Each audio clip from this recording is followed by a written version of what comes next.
The latest threat that I'm starting to see is the fact that the black swan is real, and the fact that we cannot prevent or actually even understand what is going to happen next. The vulnerability landscape is massive right now, and that's going to be the scary part, is that boards need to understand that we have to react fast, we have to react smart, and we have to react very quickly, because the adversary is growing really quick, and if you don't keep up with him, they're obviously going to win the race. And that's what we want to understand, is that this country is definitely at threat, especially for our infrastructure, our healthcare systems, as well as our financial markets.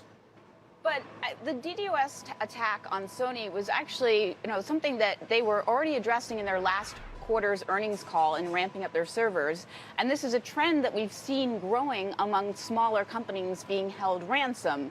Now, the terrorism threat to the Sony executive was a new tweak on it, but this is still a trend that we've been seeing. So I just want to understand the difference between something that's unpredictable versus a very clear trend that Sony has been in the process of trying to avoid.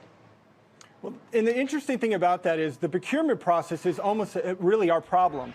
Sony, although is obviously the mindset that we need to fix this, but more importantly, it still takes the average technology company 6 months to a year to implement themselves in type of a corporation. So Sony, has a difficult time of deploying these new adversary prevention tools or protection mechanisms.